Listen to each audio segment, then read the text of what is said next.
This is the brief on patriotism and the default republic. So, America's heading towards its 250th birthday in 2026, right? The Semiquincentennial. And our source material points out something kind of wild. The progressive establishment tried this strategic move, faking patriotism, but it's actually turning them into real believers, like genuinely. How is that even happening? Okay, let's break down the three key things going on here. First, there's a strategy called the Great Patriotic Heist. Basically, the left panicked, decided to act all patriotic, wrap their ideas in the flag, to stop patriotism from being just a right-wing thing. But, and this is the kicker, the performance is backfiring. The source says the self becomes what it pretends to be. So the acting, it's becoming real. Second, what's really driving this change? It's something called the default republic. Think of it as the quiet majority, maybe the 80%. The folks who keep the country going just by habit, not hardcore ideology. And their power move? It's like cultural judo. They don't argue or fight back. They just kind of absorb the opposition with patience and friendliness. Finally, there's this cool metaphor, Rumspringa. The idea is the left is on this sort of required field trip, right? Going to flag-waving events, experiencing regular America. And it turns out just being around that simple belonging, that basic niceness, it's way more powerful than all the academic critiques. It's leading to this accidental conversion. So the big picture? The Republic basically just outlasts its critics, absorbs them through contact, waits for them to get tired of fighting. Today we're digging into patriotism and the default republic, between the heist and the conversion. Right. So the piece looks at the left using patriotic themes for the 250th, and how that might accidentally trigger a real shift back towards sincerity via the default republic. It's a fascinating idea. Great premise. Definitely. And we've got three main thoughts on how to make that core argument even stronger. Really land it. Okay. So, first off, the concept of the default republic, that sort of quiet, non-ideological 80%, having this power to just absorb opposition, that's the core strength here. Absolutely. It's potent. But the critique is that its power could be shown more clearly if we detailed the mechanism of its cultural judo. Right now, we mostly just see the result. Yeah, I agree with that. The weakness, I think, is that it says the Republic absorbs, metabolizes, all that, which is compelling. But the focus tends to be on the psychology of the people being converted. You know, the elites doing their Rumspringa, or the whole Sartre acting becomes believing thing. Right, so the attention is on the person changing. Exactly. And that leaves the Republic itself, the thing doing the absorbing, feeling a little, well, passive. Almost like scenery, even though we're told it's the main force. We know it wins, but we don't quite see how it applies the pressure day to day. Okay, yeah. We get that it's the ballast, the immune system. The author calls it the majority just sustaining things through habit. But what does that immune system actually do? How does it actively push back against the cynicism from the monastery of critique? Well, the suggestion is maybe shift the lens just a bit. You know, focus on those specific, very normal, non-ideological civic spaces. Or the cultural rituals, the places where the default republic basically demands sincerity. Okay. That's how you show the conversion being forced. You illustrate how those systems, those everyday things, are the immune system in action. You show the pressure. That's definitely actionable. But I wonder, are we risking focusing too much on, like, the physical spaces? And maybe losing sight of the political calculation behind the heist itself? That ironic distance is kind of needed for the elites to even try it, right? Oh, for sure. The political motive is the spark, the catalyst. But these civic spaces, they're the lab. That's where the experiment actually happens, where the conversion gets real. Okay. So, for a concrete example, don't just state that the Republic endures. Show us. Show us the institutions that make irony collapse. Think about things that require participation, things run by the default Republic that value choreography and unself-consciousness, as the author puts it. Give me an example. Where does irony just fail? Well, think about something really basic, like the local scout troop organizing the Memorial Day parade. Okay. Or having to show up for high school sports night. Or even, and this might sound odd, the simple ritual of tax day. Tax day? That's interesting. Why tax day? Is it just the sheer bureaucratic weight of being a citizen? Like, you can't posture your way through a 1040? Pretty much, these things force sincerity, or at least the performance of it, so consistently it becomes real. You can't fill out tax forms, ironically. You can't really stand there, ironically, watching the parade without just failing, socially failing. Right. You stick out, but not in the cool, detached way. Exactly. It forces the elite, the ones used to that intellectual distance, to drop the shield just to get through it. It uses their own attempt at joining in against them. Ah, I see. So use that rowers in the galley analogy the author has. Show them applying the pressure, the sheer force of required community stuff, making it tough for the coxswain shouting slogans, the elite, to just keep performing cynicism. Show the boring stuff winning. Precisely. Show the default republic not as some abstract idea, but as this kind of mandatory social gravity. It demands submission eventually. That really hammers home the point that sincerity isn't naive, it's actually power.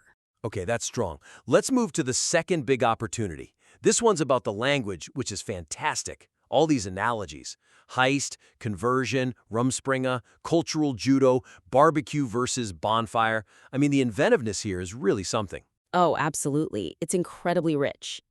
But, and this is the flip side, the sheer density of these powerful metaphors, these high-concept labels, sometimes they almost compete for attention, you know? It can slightly dilute the main thrust. Right. The weakness is that each one is brilliant on its own. Like that line about the fireworks show needing a moral disclaimer, fantastic. But put them all together and it's almost like a metaphorical traffic jam. Yeah. A reader might kind of struggle to figure out which one carries the core thesis. Is it the psychology, the Rumspringa, or the big structure, the default republic, or the political act, the heist? Which one is driving? So the suggestion here is maybe consolidate that framework a bit. Pick the one or two absolutely crucial metaphors that really hold that central tension. Which ones would you pick? I'd argue for Rumspringa, that captures the personal psychological journey, and then default republic for the underlying structural reality. Those feel like the core poles. Okay. Then you could recast the other really strong analogies as like functions or phases within that main structure. Give them jobs to do for the main metaphors. Ah, establish a hierarchy. So the essay structure mirrors the thesis, instead of having all these concepts running in parallel. Exactly. Take the Great Patriotic Heist. Super sticky phrase, very memorable. But maybe reframe it. Don't present it as a totally separate thing, but explicitly call it the trigger, the initiating phase, the thing that kicks off the Rumspringa. Right. Connects the political strategy directly to the psychological result. Makes the flow much cleaner. Gives it narrative drive. Yeah. And what about the coda? The bonfire and the barbecue? That's powerful too. Super powerful. So there, just make the takeaway crystal clear. Use the barbecue explicitly to represent the default republic's method, that communion based on, shared appetite, simple belonging. Mm-hmm. And then state directly that this method, this quiet absorption, is ultimately stronger, more lasting than the elite's method of intellectual control, the bonfire. Make sure that final image clearly says which form of community wins out. So basically, use concepts like cultural judo more as the how. It's the description of the default republic's patient method, not another competing idea alongside Rumspringa and Heist. Perfect. The default republic uses cultural judo to manage the elite's Rumspringa, which was started by the Heist. Something like that? Exactly like that. Let the metaphors serve the main point, not fight over becoming the main point themselves. Okay, clear. Our final area then, number 3, is about backing this up with history, structural evidence. Let's look at Section 2, Patriotism's Many Reboots. Very smart section, necessary. But it feels a bit separate right now. I agree. That historical context is really sophisticated, but it's kind of siloed off. It needs to be woven directly into the main argument. Use it as the evidence for how this absorption thing works. Yeah, the weakness is that the main story focuses so much on, right now, the 2024 to 2026 push for inclusive patriotism. And while the idea of absorption is historical, the essay notes, Puritans became merchants, etc. Right. The actual section detailing those historical reboots like 1776, 1865, or 1890, 1945, it sits apart from the core analysis of how the conversion happens now. And that makes the current semi-quincentennial thing feel maybe like a one-off, a new political trick, instead of seeing it as just the latest round in a historical pattern that, as the essay argues, always plays out the same way. Okay. The piece argues the republic is durable, but the history needs to be right there, proving that durability right when the mechanism itself is being explained. So the suggestion is straightforward. Use those historical cycles as direct, named proof points for the core mechanisms. Really strengthen the claim that this default republic's temperament, this absorption, it always wins in the end. Absolutely. For example, when you introduce that idea, sincerity isn't naivete, it's power. Right there, bring in a historical example. Show the template for the current heist. Like what? Like maybe reference the civic gospel era, say 1890 to 1945. That's when the progressive movement successfully folded its reform ideas, creating national parks, pushing public education, folded them into patriotic duty. Ah, so it shows the system's knack for taking potentially disruptive ideas and making them part of the establishment. Rebellion becomes administration. Exactly. And that idea you mentioned, conflict getting metabolized into unfinished work, that metabolic forgiveness, that's profoundly historical. It almost feels like the system forgets its own hypocrisies quickly through this process. Yeah, it absorbs the critique and just moves on, incorporating it. So use history to show that process. When you bring up Hegel, thesis, antithesis, synthesis, maybe explicitly link the chaotic Republic of Rebellion, 1776 to 1865, to how Lincoln then redefined patriotism as this kind of moral labor. Okay. It shows how massive national conflict gets turned into ongoing, non-cynical civic work. It proves the process has deep roots. That definitely elevates it. It makes the argument feel less like just a clever take on current events and more like uncovering a fundamental law of how America works. Shows the inevitability. Right. Longevity and inevitability. Okay, this has been really good.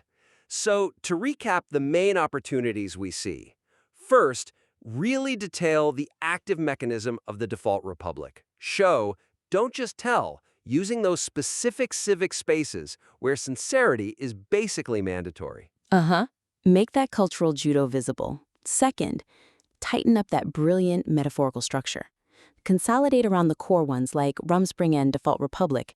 Maybe make the others serve those key concepts in a clearer hierarchy. Right, like heist leading to Rumspringa. And finally, weave those historical cycles directly into the main argument. Use them as the primary proof that this absorption mechanism isn't new, it's the pattern. Show the current heist is just the latest reboot. Exactly.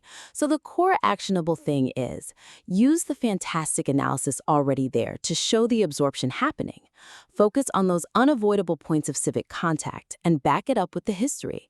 That will really solidify the argument that America's genius isn't really persuasion, it's this quiet, relentless hospitality and absorption. Excellent points. Really looking forward to seeing the next version of this.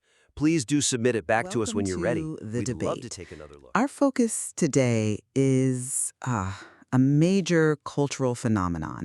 The highly visible and often, let's say, paradoxical embrace of traditional American patriotism by elements of the managerial and cultural elite, especially as we move toward the nation's semiquincentennial, the 250th anniversary of its founding. And we're observing really a dramatic shift where institutions and individuals that, historically treated national symbols with profound skepticism are now actively championing their reclamation and redefinition. Exactly.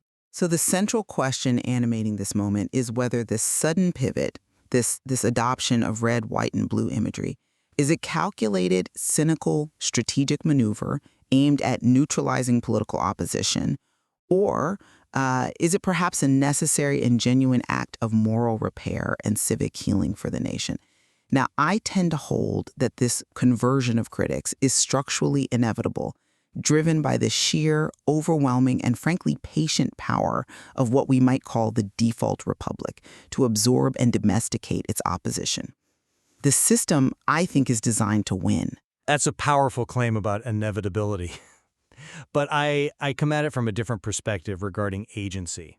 I believe this phenomenon, while, yes, undeniably timed for strategic advantage, what some might label the Great Patriotic Heist, is better understood as a long-delayed reconciliation. It's a genuine and vital civic rehearsal necessary to align our national symbols with modern conscience, serving, I'd argue, as therapy rather than theft. Well, I maintain that this shift is driven by deep strategic panic. The progressive establishment realized, I think, that they couldn't afford to simply, sneer at the flag and the founders, while others exclusively claimed the narrative of the 250th anniversary. So their calculation, the heist, is simple. Neutralize patriotism as a right-wing brand by performing love of country. This involves wrapping progressive moral aims in traditional symbolism. But this performance, and this is key, is highly risky because it practically guarantees genuine conversion. As thinkers like Sartre observed regarding bad faith, the self inevitably becomes what it pretends to be, even if the pretense was initially purely instrumental. The ritual of patriotic belonging eventually settles into sincere belief. And when you speak of the default republic, just for clarity, you mean the enduring, sort of unself-conscious mainstream of American life, the 80% maybe who pay taxes, coach Little League, and don't require an ideology to justify their belonging. Is that fair? Precisely. Yes. It is the patient, enduring center. And this center doesn't resist the performers. It welcomes them. The default republic acts as a cultural mechanism, employing what I call cultural judo.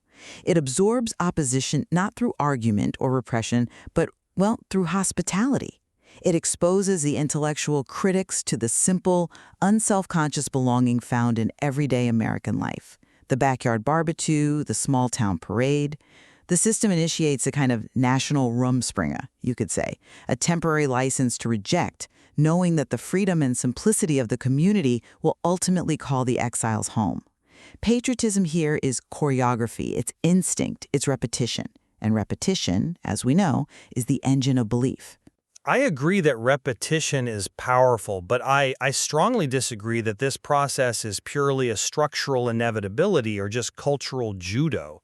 What you label a heist is, I think, better understood as a generational correction, an overdue recognition that loyalty to the national project and a vigorous critique of its current reality are not mutually exclusive. This act of wrapping modern ideals, such as, say, inclusive patriotism or a moral reckoning with history, is not theft. It is therapy. It's the historical method of renewal America has always used. Think of the pattern. Every moral renewal starts as a necessary appropriation and ends as a new canon. The abolitionists stole the founders' language of liberty and equality to undermine slavery. Martin Luther King, Jr., he borrowed Jefferson's soaring cadence and the framework of the Declaration to call in the nation's moral debt. This isn't passive absorption. This is active moral labor. That historical parallel is compelling, I grant you. However, if the intent is purely instrumental, to control the political narrative, then the moral labor is, it's secondary to the strategy, isn't it? But intent matters less, perhaps, than the function it serves for the broader society. If the new patriotism feels scripted, maybe that's because sincerity, after decades of cultural war, has to be relearned publicly through repetition. A society that stops pretending to believe in itself eventually stops existing, whether that's through cynicism or factionalism. This repetition, even if initially coerced by strategy, is a vital civic rehearsal necessary to sustain the democracy against corrosive disillusionment. The appropriation is the antidote to the cynicism. Okay, but I believe the mechanism of the default republic is fundamentally stronger than the managerial class's intention. Let's focus on the motive for a second.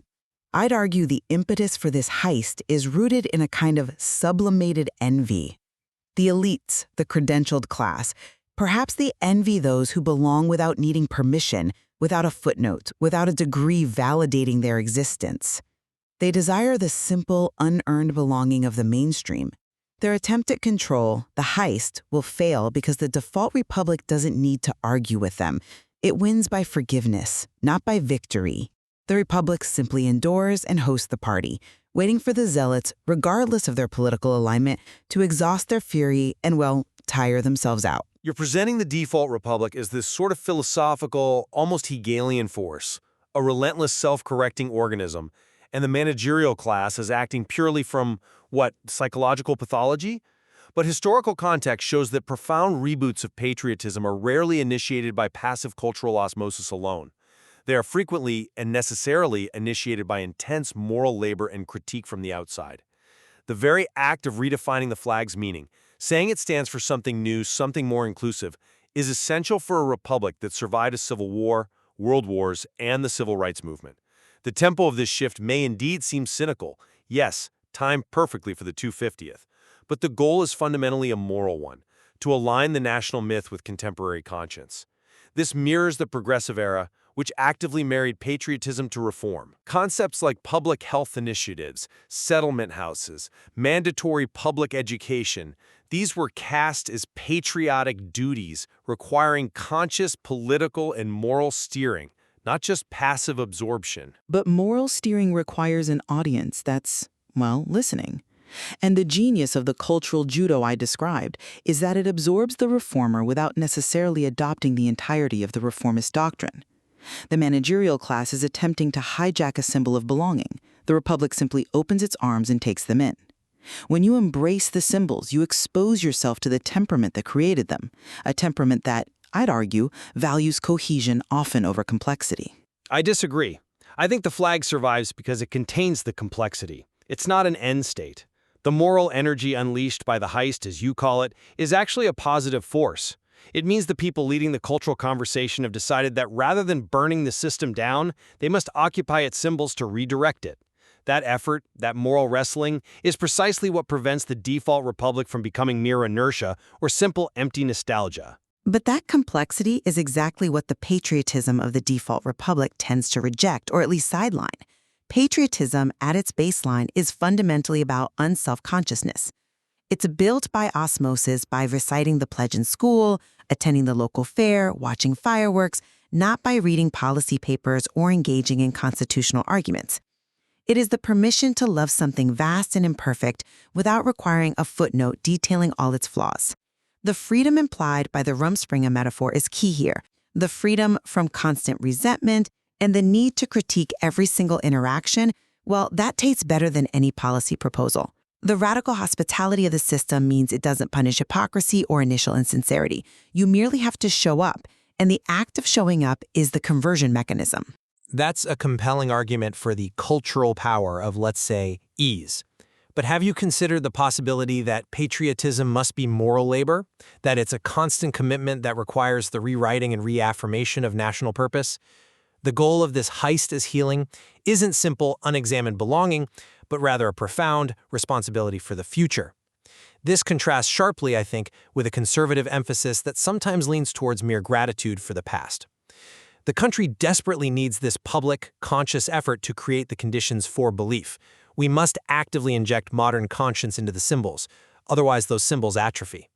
You mentioned the insight that a society that stops pretending to believe in itself eventually stops existing. Well, that means we must actively choose the scripted belief over the dangers of cynicism and apathy. I remain suspicious of the need for the script. The scripted nature implies an elite managing the emotions of the masses. If this is a necessary process of moral labor, why does it require this highly choreographed, seemingly top-down strategy of appropriation? If the belief were truly organic, wouldn't the symbols naturally shift over time? The fact that this feels engineered suggests, to me at least, that the managerial class is prioritizing political utility over genuine civic renewal.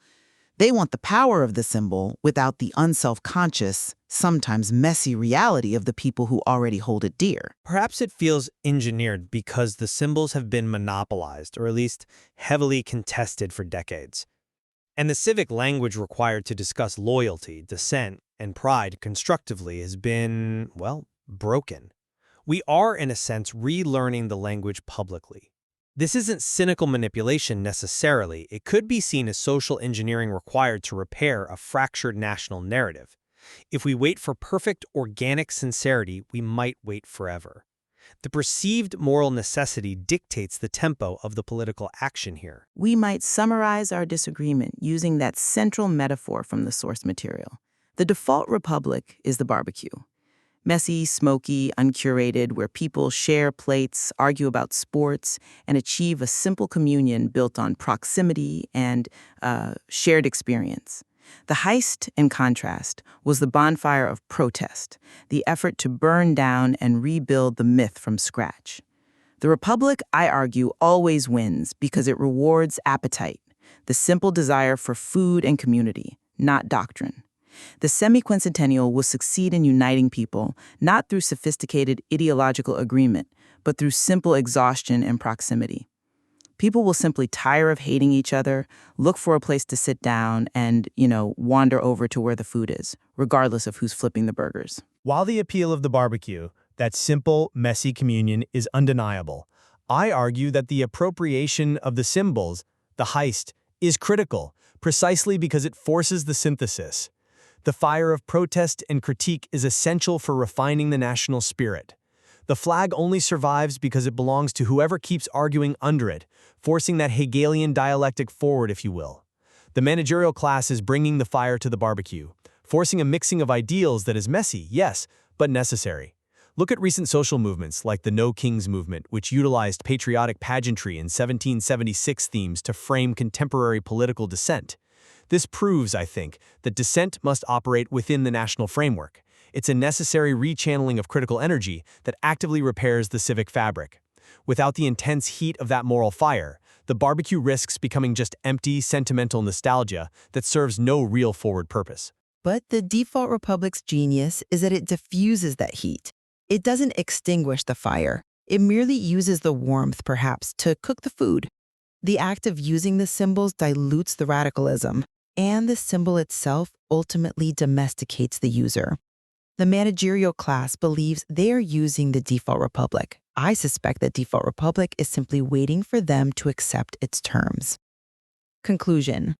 So, in the end, regardless of the elite strategy, their calculated heist, I believe the underlying temperament of the default republic will win out. It is patient, it's radically forgiving, and it's focused on endurance, ensuring that this maneuver is domesticated into a sincere conversion. The performance will, in time, become belief, and the critics, who arrived late and perhaps reluctantly, will be welcomed home, handed a plate, and invited to stay. That unconditional welcome, that willingness to absorb all past critique into the ongoing national narrative, will succeed where ideology often fails. And I conclude that the shift we are witnessing is a reflection of historical inevitability in a different sense, the sheer necessity of generational renewal. Every generation must redefine loyalty and patriotism to survive its own challenges. The generation of 1776 defined patriotism as treason against the crown. The generation of 1945, perhaps, defined it as conformity and sacrifice. Our generation seems to be defining it through lenses of trauma, accountability, and complexity. The current movement is a vital, even if sometimes awkward, step to ensure the survival of the Republic by making its symbols large enough and flexible enough to hold modern conscience and our complex, often contradictory history. The material certainly presents two strong, credible ways to view this moment as a masterful, underlying cultural system absorbing its opposition, proving that maybe America's genius lies in its hospitality and patient endurance. Or as an active, conscious, and necessary moral process, essential for democracy's survival, proving that the flag remains the ultimate open mic, so to speak, for whoever chooses to argue under it.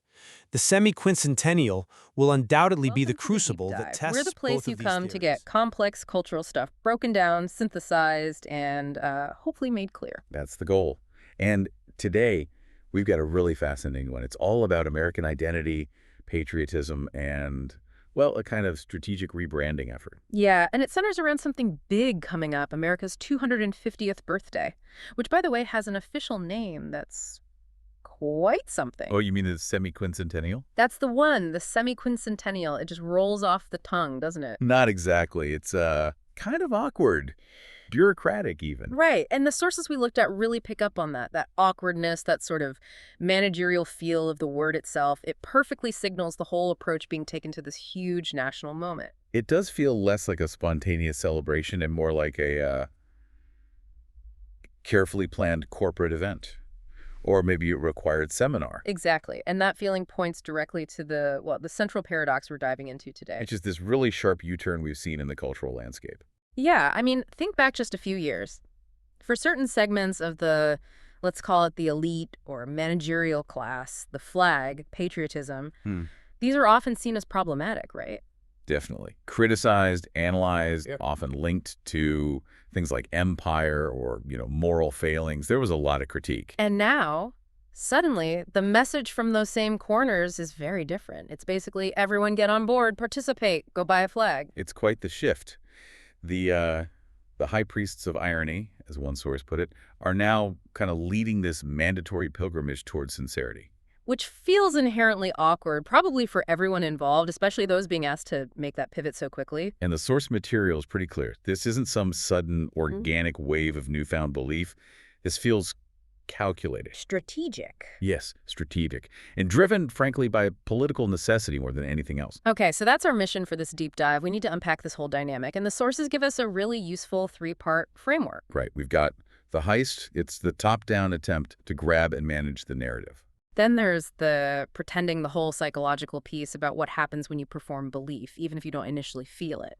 And finally, the default republic. This sort of quiet, maybe underestimated, absorbing force that the sources argue will ultimately shape how 2026 actually plays out. Sounds like a plan.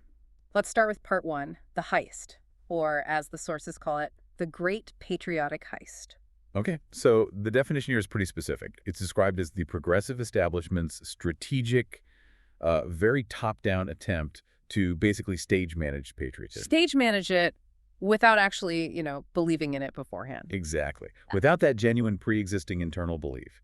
It's framed as a purely preemptive move, a narrative strike almost. Designed to do what? What was the goal? To neutralize a political advantage someone else had. And the core driver behind this, it wasn't some grand vision for unity. Not according to the sources. The primary motivation described as, panic. Strategic panic. Panic, like realizing you've let the other side completely own a powerful set of symbols. Precisely that. It was reactive. The analysis suggests that elites looked across the political landscape, saw the populist movement. Particularly Trump and his supporters. Right, and they saw them getting ready to basically monopolize the entire run-up to the 250th. We're talking 3 years. Turning it into one long campaign rally, essentially. That's how it was perceived, yeah. A massive, continuous rally. Yeah. And that felt like a direct threat to the establishment's ability to control the story, the narrative authority. It makes sense. If you spend years defining the flag and patriotism as inherently problematic, you can't really be shocked when someone else picks them up and claims them as their brand. That sort of intellectual stance, that ambivalence, suddenly became a huge strategic problem. A liability, absolutely. Yeah. So the thinking shifted. A new script was needed, fast. The if you can't beat them, steal their symbols approach. Kind of. Steal the symbols and rebrand them. And this heist, as it's called, had some very specific goals. Okay, what were they? Objective number 1. Perform love of country. Do it loudly, do it visibly, and do it long enough. To basically dilute the brand, to stop the flag being seen as exclusively a right-wing symbol. Exactly. Neutralize it. It was described as a massive, nationwide de-weaponization campaign for the symbols themselves. And this leads to what the sources call synthetic patriotism. That's the term used, yes. Synthetic patriotism. It's not about, organically embracing existing traditions or feelings. It's more like taking progressive ideas, modern policy goals, things like that. Right, and wrapping them up in red, white, and blue bunting. Using the aesthetic of patriotism to promote a different agenda. It's calculated branding replacing organic tradition. Can you give an example of what that looks like in practice? Sure. Think about, say, a big corporate statement that comes out on the 4th of July. Okay. And maybe it mentions the flag, mentions America, but then it spends most of its time talking about the company's commitment to, climate goals or DEI metrics. Ah, right. So it uses the patriotic occasion. But immediately pivots the meaning towards very current, very specific political or social objectives. The patriotism is almost a veneer, a way to deliver a different message. Got it. Okay, so neutralize the flag was objective 1. What was next on the heist script? Objective 2 was a crucial rhetorical shift, replacing the historical anchor of 1776 Replacing it with what? with this constant emphasis on unfinished work. Ah, okay. That's clever. Tell me more about why that shift is significant. Well, think about it. Focusing on 1776 tends to evoke celebration, continuity, maybe gratitude for the founding, right? The success of the experiment. Yeah, it's backward-looking in a celebratory way. Exactly.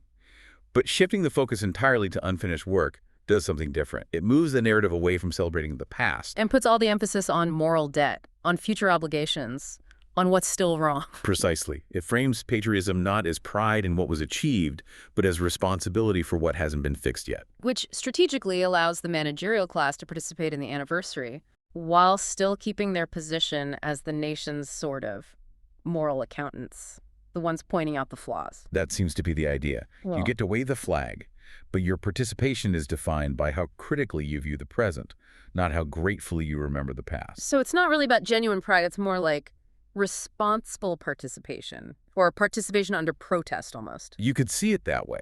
The emphasis stays firmly on critique.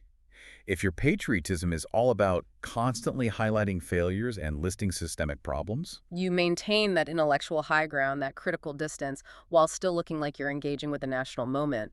The celebration becomes an audit. immoral audit, yeah. Yeah. Okay, so neutralize the flag, shift focus to unfinished work. What was the third objective? This one, the sources suggest, is maybe the most revealing about the control aspect. It's defining dissent as the highest form of love. Okay, that sounds familiar. But, and this is the crucial part, only if that dissent passes, quote, DEI review first. Ah. So, not all dissent is created equal in this framework. Apparently not. That caveat, passes DEI review first, is key, because it shows the goal isn't just to allow critique, it's to manage which critiques are acceptable. So certain kinds of dissent are okay, even encouraged. Right. If you dissent against things like historical racism or colonialism or things that align with the current progressive moral framework, Yeah. that gets framed as noble, as the highest love. Because it fits the approved narrative of unfinished work. Exactly. But what if your dissent is aimed somewhere else? What if you're protesting, say, current corporate power or global trade policies or the actions of present-day institutions? That kind of dissent doesn't pass the review. According to this analysis, no. That kind of dissent is more likely to be labeled problematic, maybe even dangerous, or just ignored. So it's carefully curated critique, not messy, inconvenient, unpredictable rebellion. Precisely. The heist tries to channel the energy of American dissent, which can go in many directions, and steer it only towards targets approved by the current elite consensus. They want the look of rebellion, the moral authority of the critic, but without the risk of anyone actually challenging their structures or assumptions. Okay, so that's the plan. Grab the symbols, change the subject to debt and critique, and control the acceptable forms of dissent. Sounds like a solid strategic plan on paper. It does. But the sources argue that this very attempt to stage manage something as deep as national feeling ran headfirst into a major psychological wall. They miscalculated something fundamental about people, about how culture works. It seems so. They misjudged the power of belonging, the need for sincerity, and maybe most importantly, the profound effect of repetition and ritual. They thought they could just execute a communication strategy. But they ended up kicking off a kind of cultural experiment that took on a life of its own, moving beyond their control. Which brings us perfectly to part 2, the psychology of conversion. And this really interesting metaphor, the sources use the Rumspringa. Yes, the Rumspringa metaphor. It's surprisingly apt for understanding this cultural moment. It captures that idea of venturing out from a closed world and being unexpectedly changed by the experience. Let's just quickly define Rumspringa for anyone unfamiliar. It's an Amish term, right? Right. It refers to that period in adolescence when Amish youth are basically given a temporary pass to explore the outside modern world. They can wear non-Amish clothes, drive cars, experience things outside the community. Before they make that final lifelong commitment to the Amish faith and way of life. It's a time of exploration. And the expectation within the Amish community, or let's use the sources analogy, the monastery of critique, the elite intellectual world. The expectation is that the young person will go out, see the modern world and all its supposed corruption and shallowness. See the barbarism, perhaps. Right. And they'll come back horrified, utterly convinced that the cloistered community's way is morally superior, reaffirmed in their separation. But that's not always what happens in reality. And the sources argue that's not what's happening in this cultural Rumspringa either. So the progressive establishment, forced by the political need to engage with patriotism, the Heist effectively sends its members out on this cultural Rumspringa. They have to venture beyond their usual spaces, their comfort zone of constant critique. And they stumble into what the source calls the street fair of belonging, which is just everyday, mainstream America, default America. And their expectation, shaped by their own theories and critiques, is that they'll find ignorance, bigotry, maybe that barbarism of unexamined life. They're probably braced for it, expecting, the stereotypical negative portrayals, the Walmart hats, the Toby Keith music, the simplistic nationalism. They're prepared to be condescending, perhaps, to observe and report back on the flaws. But then something unexpected happens. The experience on the ground doesn't quite match the theory. Right. This is where the vulnerability kicks in, the potential for conversion. The critical armor starts to crack. How so? What do they find instead? Maybe the people they expected to be hostile are just nice, ordinary, kind even. The food at the local event is actually pretty good, even if it's not artisanal. Exactly. And the feeling, that simple, unself-conscious feeling of just being there, being part of something, without having to analyze it constantly. That feeling of just belonging without needing credentials or a critical take. It starts to feel like relief. It starts to feel maybe better than the constant exhausting work of maintaining moral and intellectual superiority. The sources make a powerful point here. Very few people come back from a real Rumspringa completely unchanged. That taste of freedom, of simplicity, of just grace. It often tastes better than perpetual critique or resentment.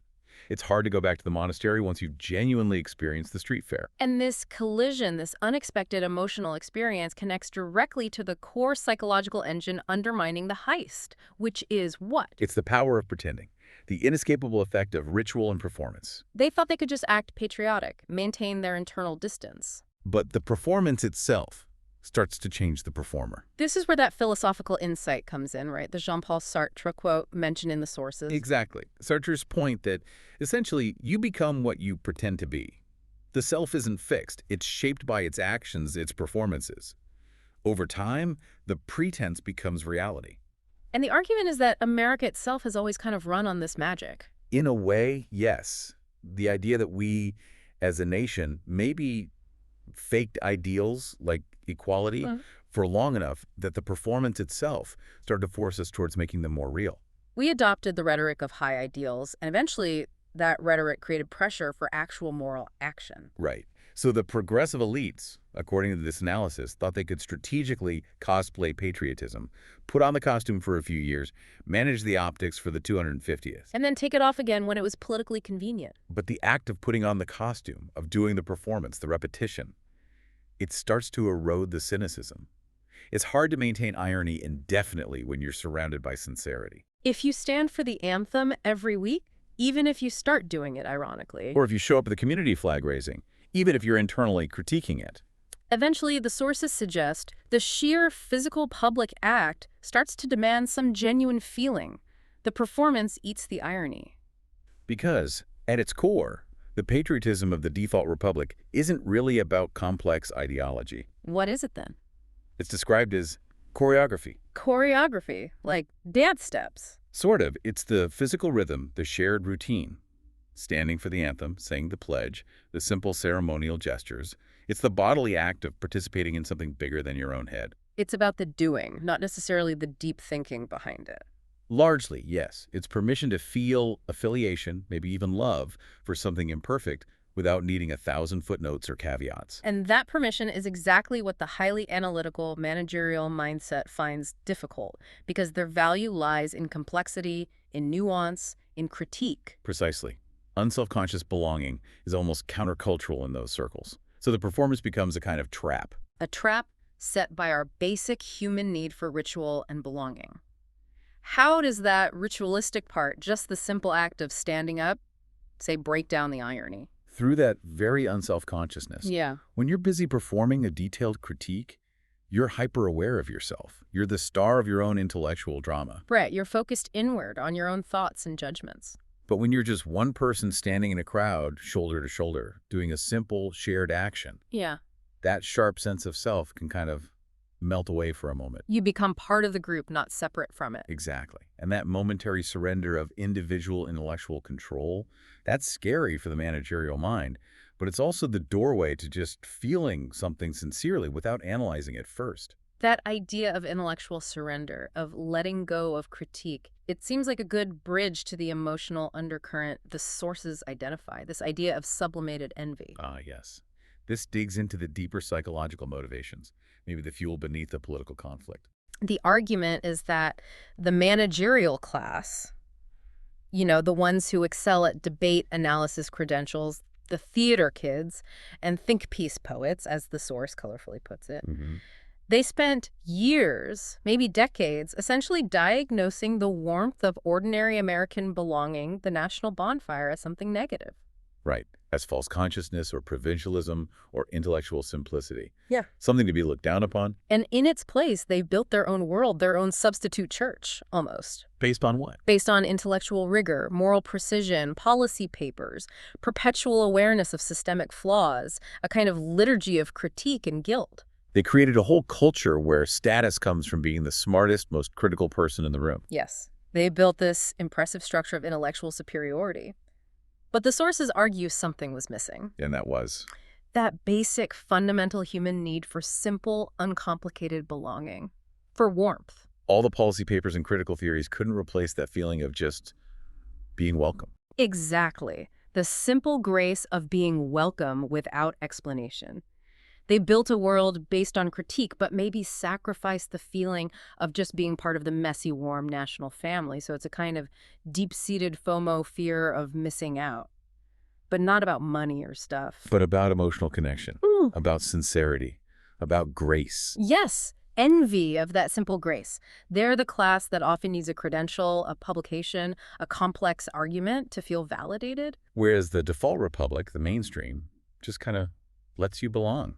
Simply because you're there. Right. No entrance exam required. And this makes the 250th anniversary a really tricky moment for them. Because they used to look down on the party, but now for strategic reasons, they feel they have to attend. Yeah. And they feel they need to justify their presence. They need a grand theory, a new narrative, an intellectual RSVP to explain why they're suddenly showing up to the patriotic barbecue they used to critique. But the punchline, according to the sources, is that the default republic never actually required any of that. What did it require? Just one thing. Stop sneering. Stop looking down on the simple act of belonging.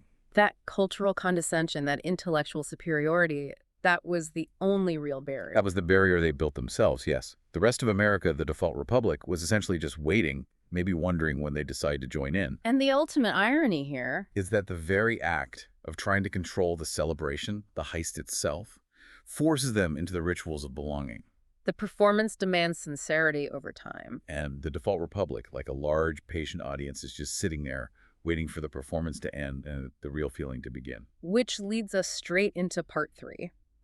Understanding this quiet, steady counterforce. The default republic. Right. If the heist is the loud, strategic, managerial attempt at control from the top. The default republic is the massive, silent, immovable ballast at the bottom. It's described as the vast middle, maybe 80% of Americans, who exist and operate somewhere between the loud extremes you hear on cable news or social media. Okay, so define it more clearly. Who are they? What are they? They are baseline America.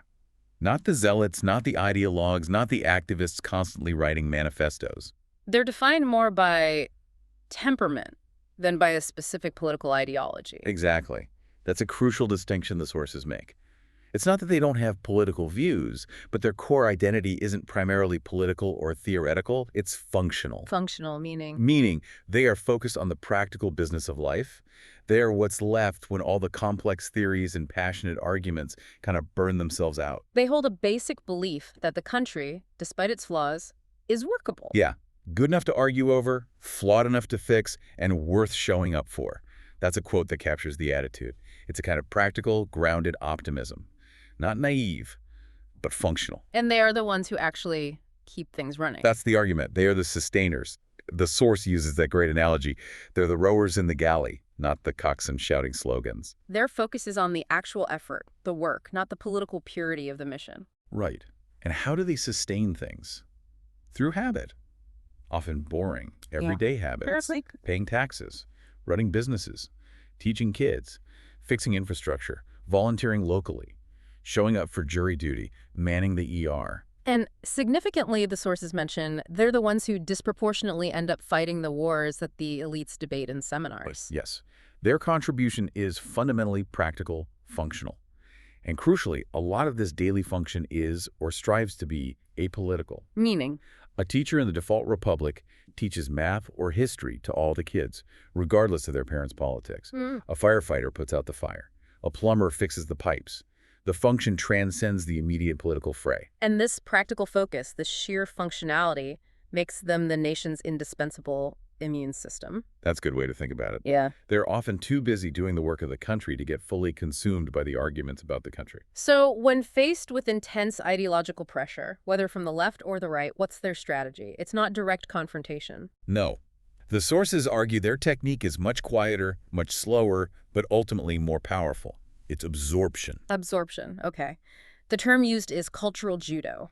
Cultural judo. Perfect term. It's quiet, it's relentless, and the argument is it's historically undefeated. So instead of fighting back directly, arguing point for point, The default republic uses the attacker's own energy, their own momentum, to gently pull them into the mainstream, into the civic bloodstream.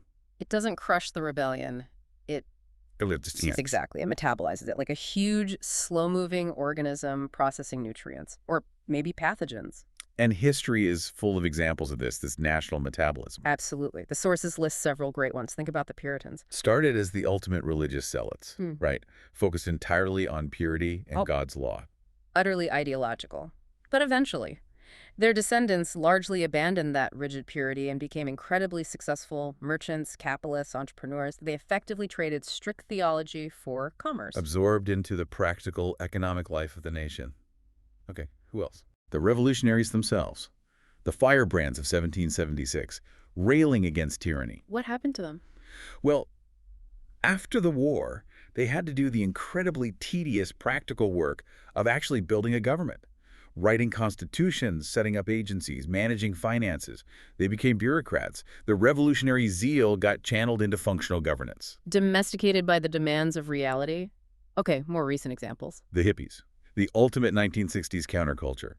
Dropping out, rejecting the system entirely. What became of them? Many of them, as they got older, cut their hair, got jobs, and ended up as consultants, therapists, academics, middle managers, even CEOs. They re-entered the system, often bringing some of their values with them, but fundamentally absorbed. And your favorite example? Oh, the anarchists ending up running HR departments. That is pretty perfect. The ultimate anti-establishment figures becoming the ultimate enforcers of corporate rules and institutional norms. It illustrates the point beautifully. The system, the default republic, has this incredible capacity to absorb and redirect even the most intense ideological energy. So, applying this historical pattern, the prediction for the Great Patriotic Heist is utterly predictable. It will be absorbed. The left's attempt to rebrand patriotism as a form of progressive therapy will meet the same fate as the right's previous attempts to claim exclusive ownership of it. Exactly. Both will ultimately be swallowed, diluted, and integrated by the slow, steady, functional center. Because culture, the sources argue, is built by osmosis, by proximity, not by winning arguments. So you just live alongside the default republic long enough. And its habits, its temperament, its focus on function, just sort of gets under your skin, it changes you quietly. And what makes this absorption possible? What's the mechanism? The sources identify the default republic's greatest genius, its secret weapon, which is hospitality and forgiveness. Okay, now let's push on that a bit. Is it really forgiveness, or is it just indifference? If they just wait for the passionate ideologues to get tired and burn out, isn't that just letting the extremes fight and then passively reclaiming the space once they're exhausted? Like winning by default, not through active grace. That's a fair challenge, but the sources lean towards active forgiveness, not just passive indifference. Here's why. Indifference is just not caring. Forgiveness implies welcoming back someone who actually caused trouble, who disrupted things, who held views you might disagree with. Okay. The default republic seemed to understand, maybe intuitively, that ideological purity is exhausting. It's unnatural for most people long term, so it forgives hypocrisy. Which is something the managerial class, often defined by its demand for moral consistency and precision, struggles with. Exactly. The default republic treats ideological wandering, that apostasy, not as some unforgivable treason. But more like a phase, like growing up. Yeah, kind of. It seems to recognize that most people eventually prioritize connection, function, and belonging over maintaining a perfectly consistent ideological stance. Life gets in the way of purity. So picture the scene. The cultural pilgrims, the ones sent out on the Rumspringa. They come back. Maybe they're a bit sheepish. Maybe they bought a flag pin and aren't sure why. Maybe they enjoyed the local parade more than they expected. What kind of reception do they get from the default republic? Not scorn, not a, "I told you so." No, not according to this model. They don't get interrogated about their beliefs. They don't have to sign a loyalty oath. They just get handed a metaphorical plate at the barbecue, told to pull up a chair, included. That simple act of inclusion, that immediate, uncomplicated welcome. That's what the sources argue is so powerful, that grace will undo more than any argument ever could. Because it taps into that fundamental human need, the one the intellectual life sometimes denies. Right, the need for belonging.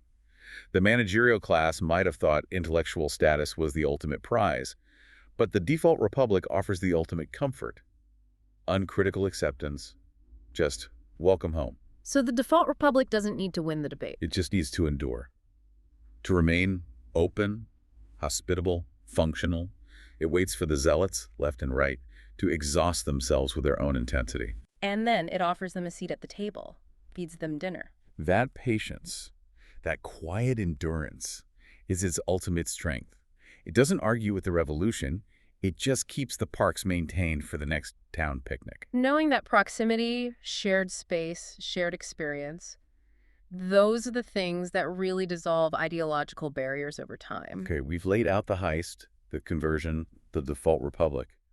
But history isn't simple. We need to bring in the counter-argument, the other side of the story. Absolutely. Because not everyone interprets this recent shift towards patriotic symbols by progressives as a cynical heist. There's another way to frame it. Which is? That this isn't deception, but actually a necessary, maybe long overdue reconciliation, a kind of generational course correction. So instead of stealing patriotism, they're reclaiming it, repairing it. Exactly. This view argues that progressive patriotism isn't trying to mimic the old ways, it's trying to repair them. It's saying that loving your country must include acknowledging its flaws, its debts, its historical sins. The argument being that a living republic has to constantly rewrite its own stories, its myths, to align with its evolving conscience, its changing demographics. Right. If you just abandon the national symbols altogether, you effectively hand them over to a version of the past you might disagree with. But if you appropriate the symbols, You force them into the present. You make them relevant to today's challenges and demand they live up to contemporary moral standards. You make the symbols work for your vision of the country. and there's strong historical precedent for this, right? For reformers using the system's own language against its flaws. Absolutely. The sources highlight this pattern.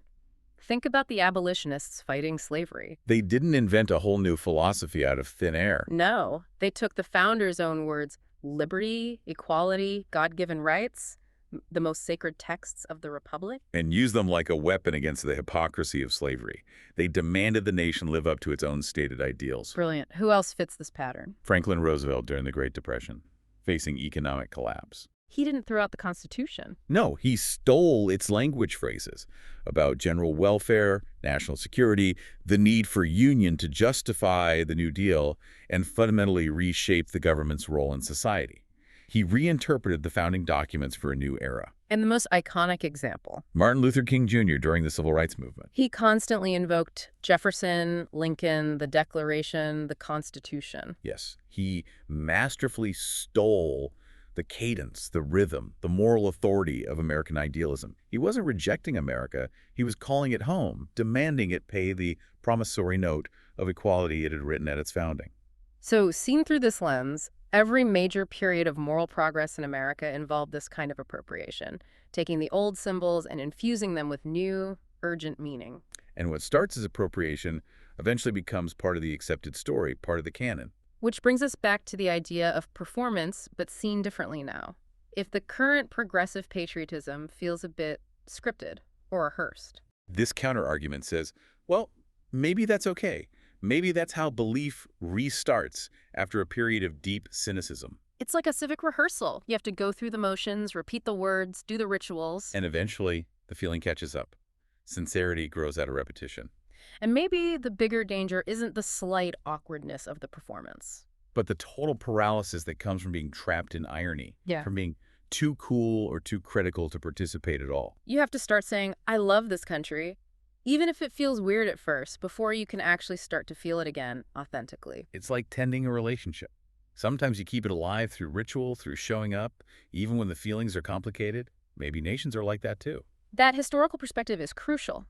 Patriotism hasn't been one single thing throughout American history. It's constantly been redefined, rebooted. The sources lay out roughly 4 major eras, 4 distinct flavors of American patriotism. Let's walk through them. What was the first? Era 1, the Republic of Rebellion, roughly 1776 to 1865. The key idea here. Patriotism literally began as treason against the British crown. Loyalty wasn't to a king or a piece of land, but to an idea. The idea of self-government, consent of the governed. Exactly, a radical idea. Loyalty to a principle, not a person. And this era culminates, obviously, in the Civil War. How did that change things? Lincoln, through incredible rhetorical and political effort, redefined patriotism. It wasn't just loyalty to the founding documents anymore. It became loyalty to the Union itself and to the moral struggle to preserve it and perfect it. It shifted towards loyalty as moral labor, the unfinished work he talked about at Gettysburg. Precisely. The nation itself, the ongoing effort, became the sacred object. Okay, Era 1, Rebellion and Union. What's Era 2? Era 2, civic gospel, roughly 1890 to 1945. The Progressive Era leading into the World Wars. What defined patriotism then? It got tied very strongly to reform, to improving the nation. Think Teddy Roosevelt, muscular citizenship. So being a patriot meant building things, cleaning things up. Yes. Building national parks, fighting for public education, advocating for safer food, cleaner cities. These were framed as patriotic acts. Making America better was the duty. Practical idealism. But then the world wars happened. How did they impact this civic gospel? War tends to harden things. Service, sacrifice, conformity.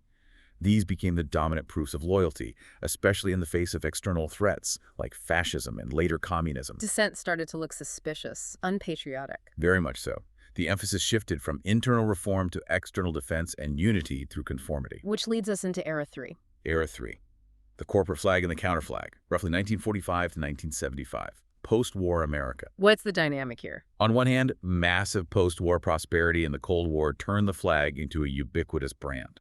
It was used to sell everything: cars, soda, conformity, anti-communism. Patriotism became fused with consumerism and national confidence. The flag was everywhere, but maybe a bit superficial. Perhaps.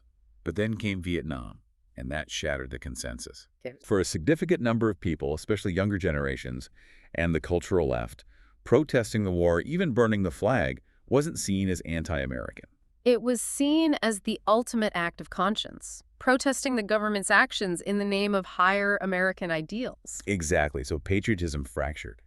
It split into these 2 completely opposed languages. The language of unquestioning loyalty to the flag and the government, and the language of critical protest as the highest form of loyalty. They couldn't understand each other. A deep, painful split. Which brings us to the 4th era, centered around the last big anniversary. Era 4. Kitsch and recovery. The 1976 bicentennial. What was the mood then? What was it about? It was recovery, collective self-therapy, really. The nation was exhausted and bruised after Vietnam, Watergate, the deep cultural divisions. So the bicentennial wasn't about deep ideology. Not at all. It was about feeling good again. It was spontaneous, grassroots, and often incredibly corny. Like small-town parades, people dressing up in colonial costumes, lots of fireworks. All of that. Local mayors, scout troops, ridiculous hats, red, white, and blue, everything. It wasn't managed by corporations or think tanks. It just sort of erupted. A collective sigh of relief, a desire for simple warmth and unity, even if it was a bit cheesy. Exactly. Kitsch and nostalgia ruled. It was about shared feeling, not sharp ideas. And the contrast with the upcoming 250th couldn't be starker. Right. 1976 was spontaneous therapy. 2026, as the sources describe it, feels like a meticulously planned PowerPoint presentation. Lots of stakeholder engagement, inclusivity checklists, carefully managed messaging, corporate branding. The professional managers are in charge this time, replacing the spontaneous eruption of feeling with calculated strategy. Yet, despite these huge differences in style and management, does history suggest an underlying pattern? The pattern seems to be synthesis. The flag, the idea of America, it survives because it's big enough to contain all these arguments. It ultimately belongs to whoever keeps showing up, keeps engaging, whether they're emphasizing gratitude or responsibility. Both ends of the spectrum are, in their own way, performing an act of engagement, of loyalty to the ongoing argument. That seems to be the underlying point. And it leads to this interesting observation about the present moment. Which is? That both major political forces right now, the progressive critique and the populist movement, seem to run on a similar kind of fuel. What kind of fuel is that? Theatrical fuel. Performance. Explain that. How does it apply to both? Well, take populism, maybe best seen in the Maguire movement. The sources acknowledge it taps into very real, authentic feelings, resentment of elites, frustration with certain policies. The emotion is genuine, but often the expression of that populism becomes highly performative. It relies heavily on rallies, symbolic gestures, expressions of outrage, a kind of political theater. The performance becomes central to the identity. Okay, so populism has its performance aspect. How does that compare to the progressive side in this context? Well, as we've discussed with the heist, there's a strategic performance of patriotism happening there, an attempt to use the symbols and language for specific ends. So you have one side performing patriotism as a strategy, and maybe the other side performing defiance or authenticity as a core part of its identity. Something like that. Both movements seem to place a high value on narrative, on symbolic action, on the theater of politics, sometimes maybe even more than the nuts and bolts of policy or governance. Interesting parallel. Just to clarify a couple of things that came up in the source materials FAQ section. Sure. Patriotism itself, it's not inherently conservative, is it? No, definitely not historically. As we saw, it's been claimed and defined by reformers, revolutionaries, progressives, conservatives, everyone. The real fight isn't over ownership. It's usually over tone. Tone, meaning? Meaning, do you emphasize gratitude for what's been achieved for the institutions? That's often the conservative tone. Or do you emphasize responsibility for the flaws, the debts, the future? That's often the progressive tone. But both can be expressions of commitment, of loyalty. And the term heist, it sounds provocative. It meant literally. Not literal theft, no. It's used because the analysis suggests the shift was so sudden, so strategic, and so clearly aimed at neutralizing a political opponent's advantage by taking over their symbolic territory. It implies a theft of meaning, or an attempt to steal the emotional association of the symbols for a different ideological purpose. Got it. Okay, so through all this complexity, the heist, the conversion, the historical shifts, its performance on all sides, what's the ultimate outcome? Where does the default republic fit in? The ultimate synthesis, the long-term trend, seems to be the quiet victory of the default republic, its power of absorption. It takes in the critics, the performers, the ideologues. Through simple contact, through proximity, through shared life, not by winning the arguments. It just wears them down with normalcy and belonging. Which brings us to our final synthesis, part 5, and this great central metaphor, the barbecue versus the bonfire. Right. But just before we dive into the metaphor, let's quickly nail down that core difference between the two big anniversaries again. 1976 versus 2026. Okay, 1970. Therapy. Messy, spontaneous, emotional, maybe a bit cheesy. A collective exhale after trauma. Relief. Managed. Choreographed, branded, professional, driven by strategy and stakeholder engagement. Calculated. A huge difference in approach. Massive. Yeah. The sources argue that underneath the 2026 management, the same basic human instinct is still there, waiting. The desire for connection, for simple pride, for belonging. Exactly. The desire that fueled the messy bicentennial is still present, even if it's buried under layers of corporate speak and strategic planning. The barbecue, metaphorically, still smells the same, even if the event has sponsors now. And the way the country finds unity, or at least cohesion, around this anniversary, it won't be through some brilliant new ideology winning everyone over. Unlikely. The prediction is more grounded. Unity, or at least a lessening of hostility, will come through something much simpler. Exhaustion and proximity. Exhaustion and proximity. Meaning, people just get tired. Tired of the constant anger, the perpetual conflict, the high-intensity loathing. The outrage machine requires endless fuel, and eventually, people run out of steam. And proximity. Just being physically near each other. sharing the same space, the same event, the same messy reality. When you're standing next to someone you're supposed to hate ideologically, maybe watching the same fireworks. The shared experience starts to break down the walls faster than any online argument. That's the idea. The sheer, uncurated, functional proximity of being in the same national space together starts to win out over the carefully constructed narratives of division. The sources paint a picture for 2026. Maybe activists chanting near veterans. Vegans standing in line for food next to hunters. And this slow realization dawns. We're actually all in this same, slightly absurd, complicated boat together. Yes. The messy reality of shared life overcomes the clean lines of ideology. That's the quiet power of the default republic in action. And this ties directly into that final, powerful metaphor, the fire. Right. The idea is that every ideology, every passionate movement trying to purify or control things in America eventually gathers around some kind of fire. And there are two kinds of fire in this metaphor. Two kinds. First, there's the bonfire. What does a bonfire represent? The bonfire is the fire of purification, of ideology, of control. It's where you shout your theories, denounce the impure, try to burn down the old myths, and build everything anew according to your perfect plan. It's the fire of the heist, of the rigid ideologues on any side. Sharp, hot, maybe exclusionary. Exactly. It's about being right, about control, about defining who's in and who's out based on belief. And the other fire. The other fire is the barbecue. What's the barbecue? The barbecue is the fire of communion, of belonging, of forgiveness. It's messy, smoky, loud, maybe a bit chaotic. It smells like cooking meat and shared experience. It's the fire of the default republic. Inclusive, functional, focused on sharing food and space rather than ideological purity tests. Precisely. The conversion is that moment when someone, tired of shouting at the bonfire, wanders across the field, drawn by the smell of the barbecue. At the bonfire, you have to prove you believe the right things. At the barbecue, you just get handed a plate. The core test isn't faith, it's appetite. The American story, then, isn't ultimately about which ideology wins the argument. It's about who shows up hungry.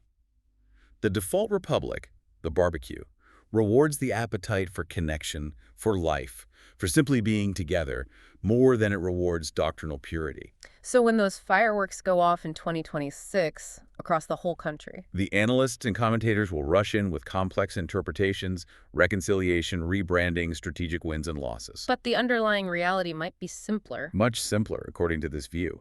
It'll just be America doing what it always eventually does. Absorbing its critics, welcoming them back, baptizing everyone in noise and light and shared space. Forgiving them for being late to the party, maybe. Essentially, yeah. The barbecue always outlasts the bonfire. Okay, a really rich analysis. Let's try to boil it down. What are the key takeaways for you, the listener, trying to make sense of this as we head towards 2026? Takeaway number one is about psychology. Remember the power of performance. Patriotism, even if it starts as strategy, as a heist, can actually become sincere through sheer repetition and ritual. You become what you pretend to be. That's the core idea. Watch for that conversion happening. Takeaway number two. Understand the default republic. It's not an army fighting for an ideology. It's the nation's cultural ballast.